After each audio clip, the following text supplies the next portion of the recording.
Welcome back. This will be the final segment of the day here and the week for that matter on the GSMC Fantasy Sports Podcast, brought to you as always by the GSMC Sports Network. And for our final segment, we are transitioning back to the NFL, specifically back to the matter of Sunday Night Football, this interesting, bizarre match between the Colts and Vikings. Now, it always feels like when I'm talking about primetime games, especially games that take place either Sunday or Monday night, a lot of weird things happen.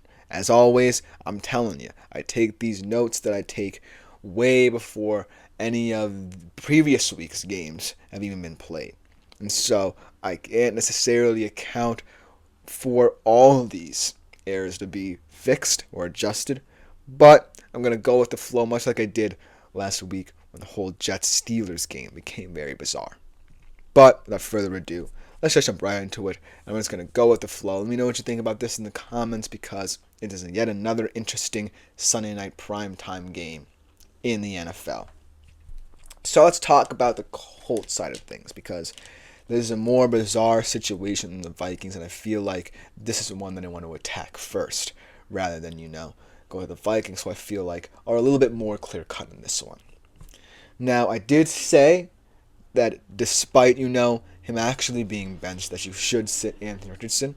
So kudos to me for not, entirely screwing up there and saying, hey, why not start Anthony Richardson this week? So that, at the very least, is something that I'm proud of to say. But I still feel like, even though Joe Flacco brings a nice different flair to this Colts team, he's going to be a bit more safe what Anthony Richardson presents. And maybe that's not a bad thing, especially for what the Colts might want out of their QB position right now. But I don't think it's going to be serviceable enough to warrant a quote-unquote full-on start. Maybe in a deeper Superflex league, you might be willing to take a flyer on him for this one game. But it just feels like he adds a dynamic to this team that is potentially going to win them more football games they would have with Anthony Richardson, but not necessarily in the prettiest of ways, and not necessarily in the most appealing of ways for fantasy football managers, if that makes sense. So I'd still say sit Joe Flacco. So that's one change that I would have to make. Even, if it were Anthony Richardson, then I would say either one of these Colts quarterbacks would have to sit this one out. And they're starting. I turned back to two guys who I was trying to hype up a couple of weeks ago from the waiver wire. I feel like, with the status of Jonathan Taylor up in the air, it potentially a little bit more running-oriented plays being infused into this Colts team with Joe Flacco at the helm. Trey Sermon and Tyler Goodson are two of the better backups in the league. So, if this whole Jonathan Taylor situation continues into Sunday night and he's not playing, which I don't think he will, look for Trey Sermon and Tyler Goodson to make some noise. Now, they haven't necessarily lit the world on fire ever since I talked about them on my waiver wire segment a couple weeks ago. They're still very serviceable guys. I still like them maybe as a flex option, maybe as an RB2, but certainly players that hold merit from a fantasy perspective now, especially if they're sticking with Joe Flacco for the long run, because he's someone who's going to have to rely a little bit more on the run game because he's not trying to create out of structure as much as Anthony Richardson could. So that's why Trey Sermon and Tyler Goodson, now more than ever, feel like they could be potential boons to your fantasy team. Now let's talk about how this changes how I view the receiving core of the Indianapolis Colts, because with Joe Flacco in, it changes how I view their game plan, attacking a very, very aggressive Vikings defense. I feel like if it were Anthony Richardson, maybe there would be a couple more opportunities down the field for this Colts team because of the fact that, he's always going to have that propensity for the football deep, but because of the fact that the Vikings, because of their blitz package, would be a little bit light in their secondary. But with Flacco now, I feel like the weapons who I thought would have succeeded in this game might not get opportunities to. For example, Alec Pierce and A.D. Mitchell as deep threats might not prove to be the best options for you in this game anymore.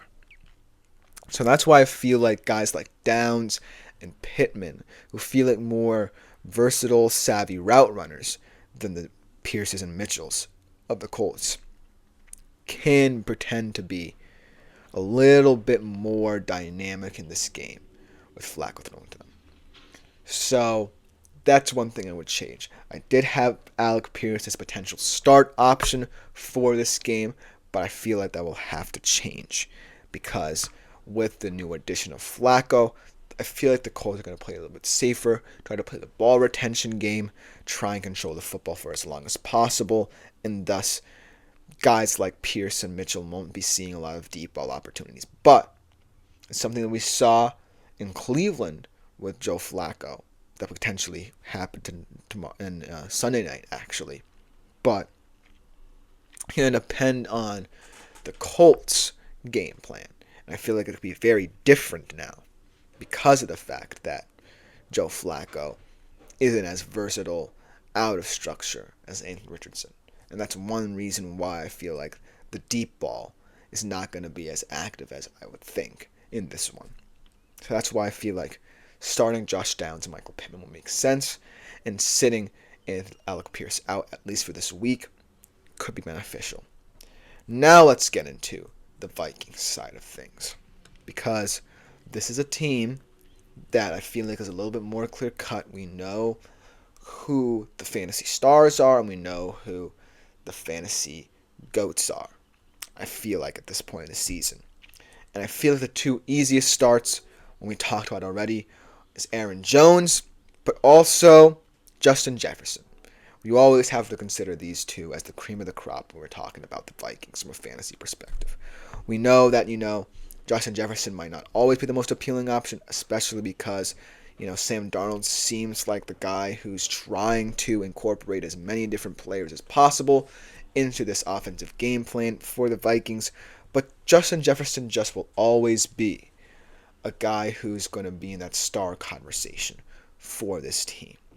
And in the grand scheme of things, he's going to frustrate a lot of defenses like the Colts.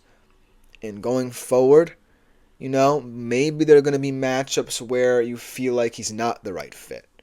But in games that are winnable and manageable for Minnesota, I can't say he's not a no-brainer. And then on the Jones side of things, it's just that the Colts run defense, and their defense in general is just appallingly bad. And I feel like because of the fact we already know these Minnesota guys are fantasy studs and can produce for you week in, week out, why bench them now in this kind of game? You can bench them against divisional opponents perhaps, or harder matchups that they'll face down the stretch, but in this game, it certainly feels like you can empty the tank with all these Minnesota players on your fantasy football squad. Then let's get into the interesting proposition of TJ Hawkinson starting and how that means for this Vikings. Now, that could mean, potentially that Aaron Jones might not get as many touches because Sam Darnold now has the middle of the field target that he so desperately missed.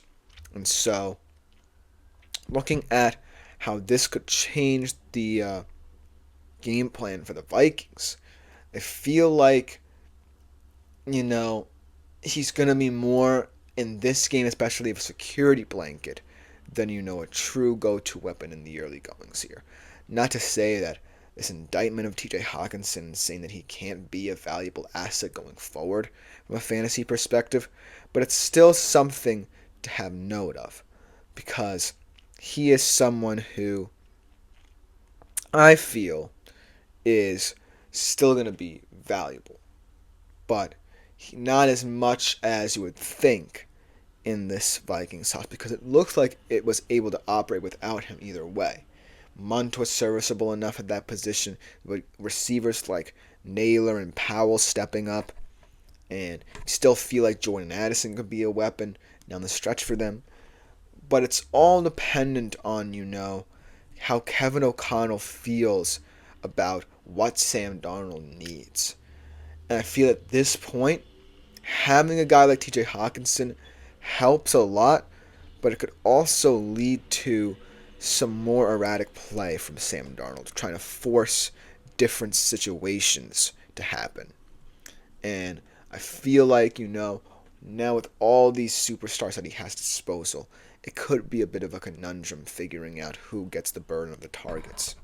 And I still think it will be Justin Jefferson, but this Vikings offense, the sky's the limit for them. It can either crumble or it can either be elevated because of what TJ Hawkinson can bring. That being said, though, call me weird for this, but I feel like sitting Sam Darnold feels a bit right. Because I feel like, taking advantage of the run game is one thing, but, trying to incorporate so many different things could be a little bit confusing to start for Sam Darnold. And I feel like, yes, it's the Colts, and you feel like he can take advantage of them, but it's a weird situation. So it's one that I would shy away from thus far. But overall, looking at this game now, there certainly feels like there's a different flair there than there was before. It certainly is a little bit more chaotic to try and navigate, especially on the Colts side of things. On the Vikings side of things, even those chalk players could feel like they're not necessarily going to have the best of games. Just because of what this Vikings offense can look like going forward. Maybe they're going to struggle early on in this period, rather than, immediately look like what we expect them to. Let me know what you think in the comments, because that will just about do it for the show. Thank you all for tuning in throughout the week to the GSMC Fantasy Sports Podcast, brought to you as always by the GSMC Sports Network. I have been Christopher Shepard. Thank you for tuning in all week. If you want more content such as this, consider liking, following, and subscribing to the show on the network. It's a great way to interact with the show, but if you want to interact more directly with other shows, including my own, make yourselves available to the Super Chat, Super Things, and Super Stickers features here on YouTube. But other than that, have a great weekend. Enjoy your football. I'm out till Monday, same time as always, 3:30 p.m. Eastern Standard Time.